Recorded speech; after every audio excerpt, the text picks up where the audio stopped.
কই রে কুবের, ওরে তাড়াতাড়ি জালটা নিয়ে আয় দেখি। আজকে পুকুরের তাজা মাছ খাবো ভেবেছি। আজকে হঠাৎ কি মনে করে পুকুরের মাছ ধরবার চিন্তা করলেন বাবু? বাড়িতে বড় আয়োজন ছাড়া তো এই পুকুরে মাছ ধরা হয় না। কেন রে, বাড়িতে আয়োজন ছাড়া কি পুকুরের মাছ ধরা নিষেধ আছে নাকি? আগে সেটা বলিনি বাবু। আমি আসলে তো দাদাবাবু যাওয়ার পরে এই পুকুরে আর তেমন মাছ ধরা হয়নি। দাদাবাবু নিজেই তো পুকুরে মাছ ধরতো। তোদের দাদাবাবু এখন বিলেতগামী হয়েছে, এখন কি আর তাদের গ্রামের প্রতি কোনো মায়া আছে নাকি? সেই যে দাদাবাবু গেল আর ফিরে এলো না। কেন যে দাদাবাবুকে শহরে পড়াশোনা করাতে গেলেন? এখন মাছ ধরা ফেলে তুই আমাকে জ্ঞান দিতে বসবি নাকি? না বাবু, কি যে বলেন না আপনি। আমি তো পুরনো দিনের স্মৃতি মনে করে সব বললাম। আর পুরনো দিনের স্মৃতি মনে করতে হবে না তোকে। এখন পুকুরে জাল ফেলে দেখ দেখি মাছ কেমন হয়েছে। আগে বাবু, আমি এক্ষুনি জাল ফেলছি।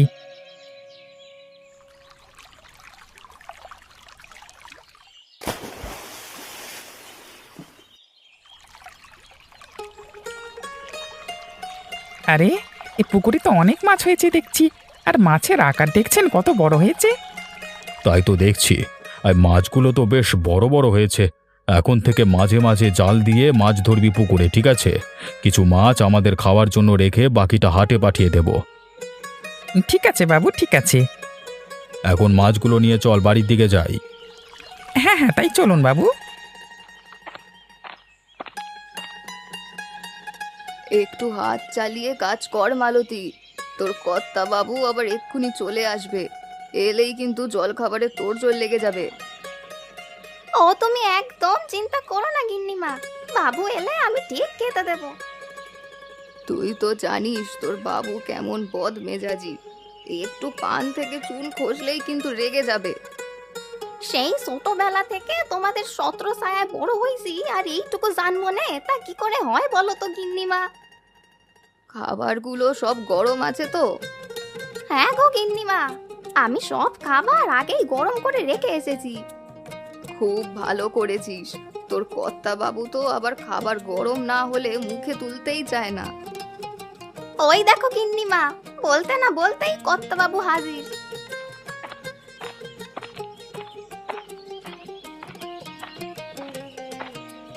এ কি, বালতিতে কি আছে? আর কুবের, তুই জাল নিয়ে কোথায় গিয়েছিলি? আগে গিন্নিমা, আমি আর বাবু পুকুরে গেছিলাম মাছ ধরতে, কিছু গিয়ে মাছ ধরে আনলাম। হ্যাঁ, এই যে। সে কি, ওই পুকুরে তো এখন আর মাছ ধরা হয় না। দাদাবাবু যাবার পরে তো আর কেউ ওই পুকুরে নামেনি। আমার পুকুর আমি নামবো নাকি মাছ ধরবো সেটা আমার ব্যাপার। তোদের এত মাথা ব্যথা কেন রে শুনি? না না কর্তাবাবু, আমি সেটা বলিনি। আসলে আমি বলতে চাইছিলাম। থাক, তোকে আর বলতে হবে না। এখন যা মাছগুলো কেটে ফেল দেখি। আর কুবের, যা ভিজে জামা পাল্টে নে, আবার হাটে যেতে হবে তো আমাদের। তুমি খাবে না নাকি? হ্যাঁ হ্যাঁ, খাবো তো। এসো কুবের দাদা, আমি মাছগুলো রেখে তোমাকে খেতে দিই। হ্যাঁ হ্যাঁ, তাই চল রে মালতী। হ্যাঁ গো, এতদিন বাদে আবার কি মনে করে পুকুরে মাছ ধরলে? তুমি তো ওই পুকুরের মাছ খেতেই চাও না। কারোর জন্য কোনো কিছু থেমে থাকে না গিন্নি। সময়ের সাথে সাথে আমাদের সবকিছু মানিয়ে নিয়ে চলতে শিখতে হয়। খোকা না হয় একটু ভুল করেই ফেলেছে, তাই বলে তাকে এত বড় একটা শাস্তি দেবে তুমি? আমার কোনো খোকা নেই। এখন চলো, আমাকে খেতে দেবে, আমার খুব খিদে পেয়েছে। আচ্ছা চলো।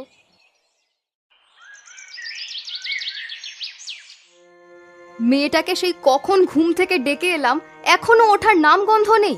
একটু বাদে উঠে দেরি হলেই তখন না খেয়ে বেরিয়ে যাবে। কি হয়েছে গিন্নি? এক মনে কার সাথে কথা বলে চলেছো?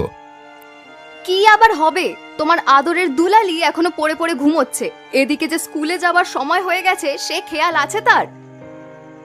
আরে ছোট মানুষ, এখন ঘুম নিয়ে একটু এমনই হবে বুঝলে, আস্তে আস্তে ঠিক হয়ে যাবে। তুমি আর ওর পক্ষ নিয়ে কথা বলো না তো। ননি, ও ননি, বলি ঘুম হলো তোর? এবার উঠে আয় মা, দেরি হয়ে গেলে কিন্তু বাবা অফিসে চলে যাবে। কি রে, উঠেই যে খাবার টেবিলে এসে বসে পড়লি? হাত মুখ ধুয়ে এসেছিস? হ্যাঁ মা, হাত মুখ ধুয়ে একেবারে ব্যাগ গুছিয়েই এলাম। তাড়াতাড়ি খেয়ে এখন স্কুলের দিকে রওনা দে তো দেখি। রোজ রোজ দেরি করে গেলে স্যার শেষে আমাকেই ডেকে পাঠাবেন। সকাল হলেই তুমি যা চেঁচামেচি শুরু করো না মা, আমি একটুও ঘুমোতে পারি না। এত ঘুম ঘুম করলে আর পড়াশোনা করার দরকার নেই তোর। তখন সারাদিন বাড়িতে পড়ে পড়ে ঘুমোস। দেখেছো বাবা, মা কেমন রাগারাগি করে আমার সাথে। মা আমায় একটুও ভালোবাসে না। হ্যাঁ, এখন যত দোষ সব মায়ের, তাই না? বলি ঠিক মতো পড়াশোনা না করলে জীবনে বড় হবি কি করে? তোর মা তো ঠিকই বলেছে রে মা, পড়াশোনা করে তুই আমার মুখ উজ্জ্বল করবি। এখন তাড়াতাড়ি খেয়ে নে মা, তোকে স্কুলে দিয়ে আমাকে আবার অফিসে যেতে হবে যে। তুমি একদম ভেবো না বাবা, আমি মন দিয়েই পড়াশোনা করব। কই মা, দাও আমাকে খেতে দাও। হ্যাঁ হ্যাঁ, আমাকেও খাবার দাও।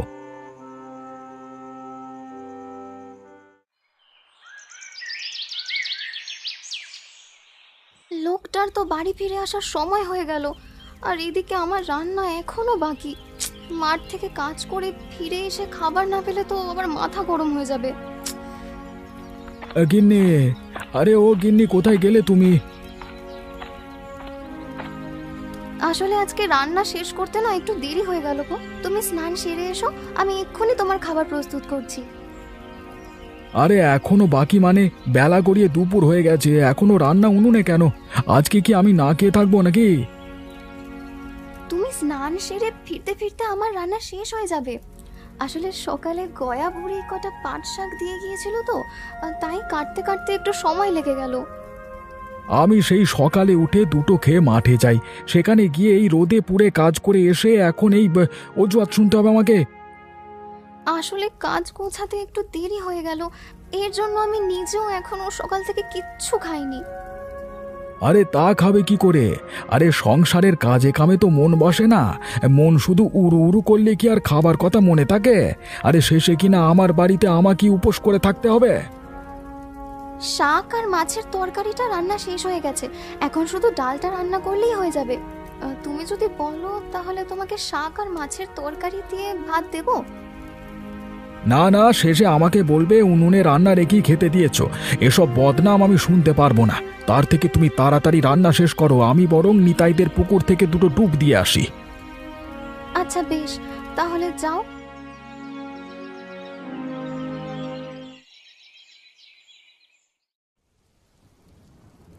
কিরে কুবের, এবারে পশ্চিম দিকের জমিটাতে ফসল এত কম হয়েছে কেন? কম তো হবেই, ওই জমিতে আগেও তো ফসলের ফলন অনেক কম হতো।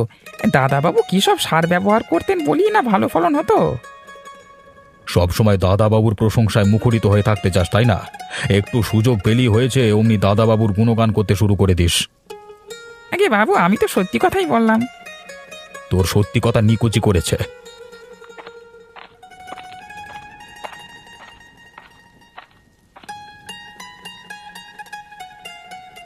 কি গো, কি হয়েছে বলো তো তোমার? এভাবে রাগারাগি করছো কেন? শরীর খারাপ করবে তো বেশি উত্তেজিত হলে। আমার শরীর খারাপে আর কার কি এসে যায়? ছেলেটা যদি বাবার শরীর খারাপই দেখতো তাহলে আর আমাদেরকে ছেড়ে চলে যেত না। একদিন ঠিক আমাদের ছেলে আমাদের বুকে ফিরে আসবে, তুমি দেখে নিও। হ্যাঁ, সেই আশায় বুক বেঁধে থাকো তুমি। যে একবার সব ছেড়ে চলে যায় সে আর ফিরে আসবার জন্য যায় না। যাকে বাদ দাও এসব কথা, এসব বলে এখন মন খারাপ করে লাভ নেই। আচ্ছা, তুমি কিছু খাবে গো? মালতীকে বলে একটু মুড়ি মাখা আনতে বলবো?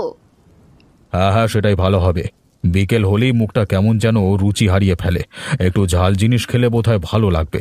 বেশি করে লঙ্কা, পেঁয়াজ আর সর্ষের তেল দিয়ে মুড়ি মেখে আনতে বলো তো।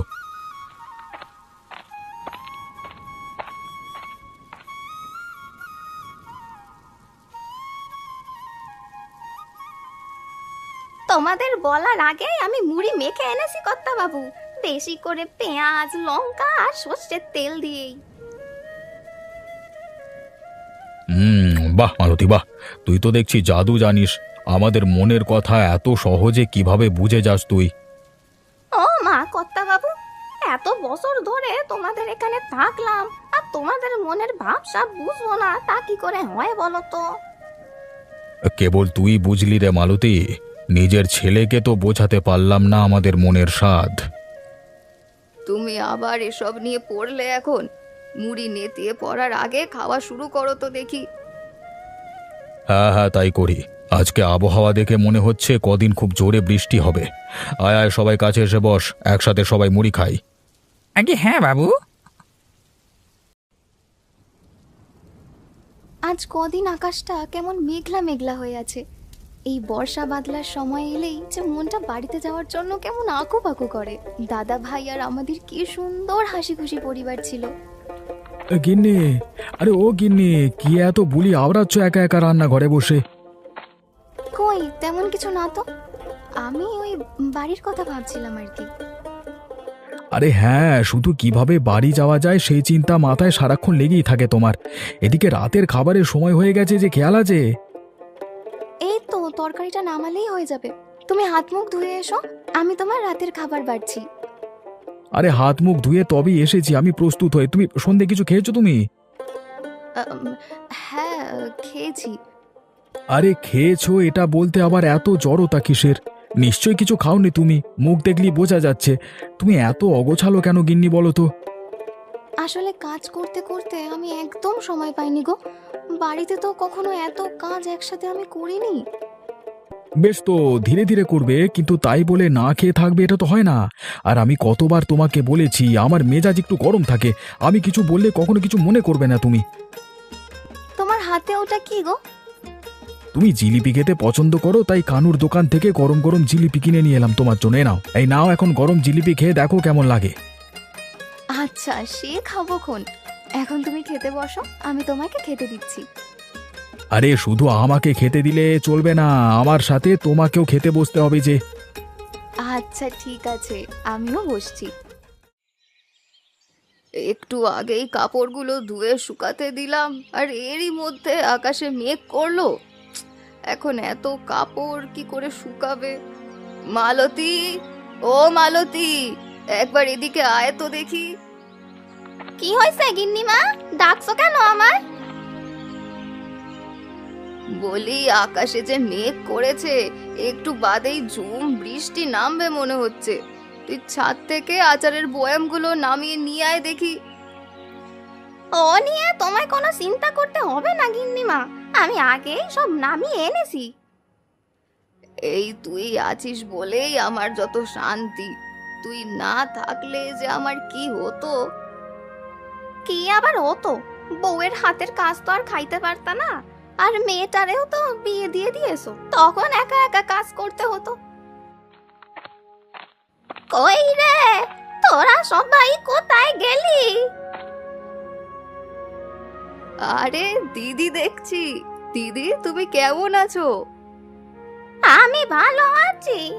আমি না এলে তো তোরা কেউ আমার খোঁজ করবি না, তাই আমি নিজেই চলে এলাম বর্ষার দিনে নিজের বাড়ির অতিথি হয়ে। এসেছো ভালো করেছো পিসি, এ বাড়িতে তো তেমন কেউ নেই, বাড়িটা বড্ড ফাঁকা ফাঁকা লাগে। ওরে মুখ পুড়ে বৃষ্টি এলো বলে আমাকে এখানে দাঁড় করিয়ে রেখে ভেজাবি নাকি? আগে আমার ব্যাগখানা নে তো দেখি। হ্যাঁ হ্যাঁ পিসি, তোমার ব্যাগখানা আমায় দাও দেখি, অনেকটা পথ পাড়ি দিয়ে এলে। দিদির মতো গলা শোনা গেল। কে এসেছে গিন্নি? ওলো মুখ পড়া, আমি তোর দিদি এসেছি রে। একবার তো এই বুড়ির খোঁজ নিয়ে দেখতে পারিস বেঁচে আছে নাকি মরে গেছে। কি যে বলো না তুমি দিদি, আসলে আমি সকল দিক থেকে একা আর পেরে উঠিনে। বয়স বাড়ছে দিন দিন, বোঝই তো। থাক হয়েছে, আমাকে আর বোঝাতে আসিস নে। চল মালতী, আমাকে ঘরে নিয়ে চল, একটু বিশ্রাম নিতে হবে। তুমি ঘরে গিয়ে বিশ্রাম নাও দিদি, আমি তোমার জলখাবারের ব্যবস্থা করছি। গিন্নি, আরে ও গিন্নি, আমাকে এক কাপ চা দিয়ে যাও তো।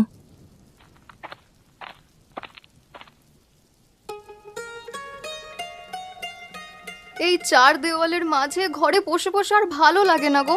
চলো না আমরা বাবা মায়ের কাছ থেকে ঘুরে আসি। আরে না না, কোন মুখে আর বাবার কাছে যাই বলো তো? যে ভুল কাজ আমি করেছি তাতে বাবা আমাকে কখনো ক্ষমা করবে না। বাবা মা তাদের সন্তানের উপর কখনো রেগে থাকতে পারে না। দেখবে আমরা সামনে গেলে বাবার সব রাগ মাটিতে মিশে গেছে।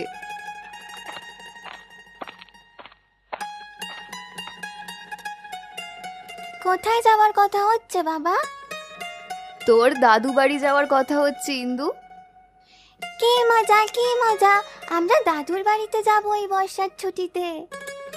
আমরা যাচ্ছি না ইন্দুমা, তোকে নিয়ে আমরা শিশু পার্ক থেকে ঘুরে আসবো ক্ষণ, কেমন? না না, আমি দাদুর বাড়ি যেতে চাই বাবা, পরে তো আর কখনো সময় পাবো না আমি। কেন রে মা, সময় পাবি না কেন? তোমরা যেমন দাদু দিদাকে ছেড়ে তোমাদের ইচ্ছে মতো চলে এসেছ, বড় হলে তো আমিও তোমাদের ছেড়ে আমার ইচ্ছে তো অন্য কোথাও গিয়ে থাকবো, তখন কি আর আমি যেতে পারবো? ওগো, কি বলছে কি আমাদের মেয়ে? এসব কথা বলতে নেই মা। তুই হলি গিয়ে আমাদের নয়নের মণি। তুই আমাদের ছেড়ে কোথাও গেলে যে আমরা বাঁচবো না। যা মা, ঘরে যা, আমরা দুদিন বাদে তো দাদু বাড়ি যাব, ঠিক আছে? ঠিক আছে বাবা, আমি এখন থেকেই আমার ব্যাগপত্র গোছানো শুরু করি গিয়ে।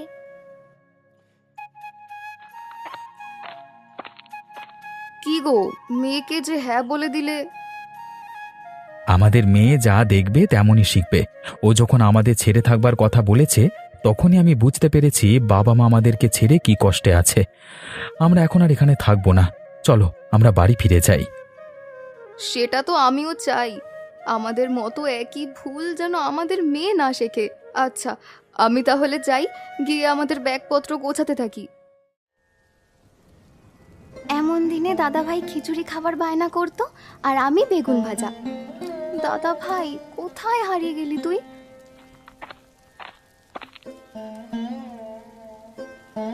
কি হয়েছে গিন্নি, একা একা কার সাথে কথা কইছো? কই না তো, কার সাথে আবার কথা বলবো? তোমার কি কোনো কারণে মন খারাপ গিন্নি? দাদা ভাইয়ের কথা খুব মনে পড়ছে গো।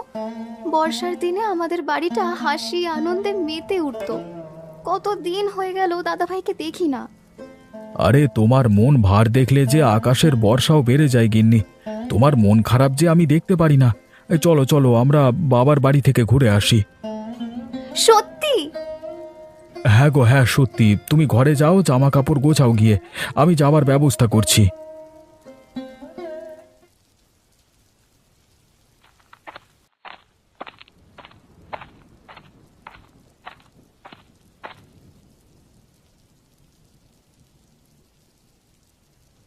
এই নাও তোমার চা। কি হয়েছে বলো তো তোমার? এমন মুখ ভার করে বসে আছো কেন? কই না তো, কিছু না তো, বাইরে বৃষ্টি দেখছিলাম আর কি। তুমি মুখে কিছু না বললেও আমি কিন্তু সবই বুঝি। একদিন দেখবে ঠিক আমার ছেলে ফিরে আসবে।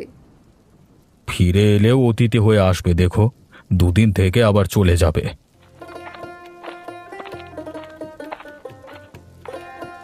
আমরা চলে এসেছি দাদু। বর্ষার দিনে নিজের বাড়িতে অতিথি হয়ে চলে এসেছি আমরা। ও মা, দিদি ভাই, কত বড় হয়ে গেছিস। আয় আয়, ঘরে আয়, বৃষ্টিতে ভিজে যাবি যে। কেমন আছো বাবা তুমি?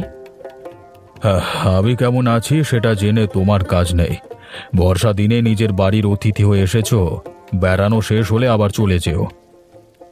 কেমন আছেন মা আপনি? তোমাদের ছেড়ে কি আর আমি ভালো থাকতে পারি? একটি বারও কি এই বুড়ো মা বাবার কথা মনে পড়ে না তোমাদের? তোমাদের কথা মনে পড়ে বলেই তো চলে এলাম মা। মা, ও মা, এই দেখো কারা এসেছে তোমাদের বাড়িতে। ও মা, আমার বাড়িতে যে আজকে চাঁদের হাট বসেছে। আয় মা আয়, জামাই বাবাজিকে নিয়ে ঘরে আয়। কেমন আছিস তোরা? দাদা ভাই তুমি, তোমরা কখন এলে গো? আমরা এখনই এসেছি। তুই কেমন আছিস কমলা? দাদা ভাইয়ের কথা মনে করে খুব মুখ গোমড়া করে বসেছিল, তাই ভাবলাম ওকে নিয়ে একটু ঘুরে যাই।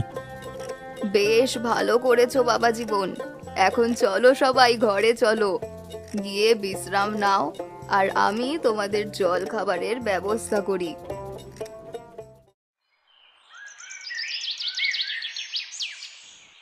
তুমি কি এখনো আমার উপর রেগে আছো বাবা? আমি কিন্তু নিজের বাড়িতে বর্ষার দিনের অতিথি হয়ে আসিনি বাবা। তো কি হয়ে এসেছিস শুনি? আমাদের বুড়ো বুড়িদের একটু বয়স হলেই তোরা ছেলে মেয়েরা বাবা মায়ের আর দায়িত্ব নিতে চাস না। একদমই সেরকমটা নয় পিসি। আমি বাইরে পড়াশোনা করেছি, এসব জমি জমা দেখাশোনার চেয়ে চাকরি করা আমার কাছে ভালো মনে হয়েছে।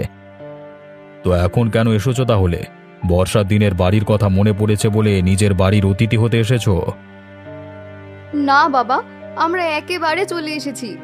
আমরা আমাদের ভুল বুঝতে পেরেছি, তাই তো আমরা আর শহরে ফিরে যাব না। বর্ষার দিনে নিজের বাড়ির অতিথি না, সদস্য হয়ে থাকতে চাই। তোরা আর অতিথি হবি কিভাবে? অতিথি তো হব আমরা মেয়েরা। আমি আর কমলা মা হলাম গিয়ে এই বাড়ির অতিথি। আমাদের বিয়ে হয়ে যে এখন আমরা পরের বাড়ির লোক। না না পিসি, আপনি ভুল করছেন। ছেলেমেয়েরা বাবা মায়ের কাছে সবসময় একই থাকে, কখনো নিজের রক্তের সম্পর্ক অতিথির সম্পর্কে রূপ নিতে পারে না। আমার জামাই বাবাজি একদম ঠিক কথা বলেছে। কিন্তু আজকের এই বর্ষার দিনের জন্য আমরা সবাই নিজের বাড়ির অতিথি হয়েছি বলেই মনে হচ্ছে। যা আদর যত্ন হচ্ছে আমাদের। তুমি একদম ঠিক বলেছো পিসি। এই বর্ষার দিনের জন্য আমরা নিজের বাড়ির অতিথি হলাম আজকে। তোরা কেউ আমার অতিথি নয় রে দিদি ভাই, তোরা সবাই হলি গিয়ে আমার দুনিয়া। আজকে থেকে আমরা সবাই আবার আগের মতো একসাথে থাকবো। এই বর্ষার দিনে নিজের বাড়িতে সবাই অতিথি না হয়ে আসলে তো সেটা আর সম্ভবই হতো না। যাক, এতদিনে এই বাড়িতে প্রাণ ফিরে এসেছে মনে হচ্ছে। এ বাবা, অতিথিদের জন্য যে মিষ্টি বানিয়েছিলাম সেটা আনতেই তো আমি ভুলে গেছি।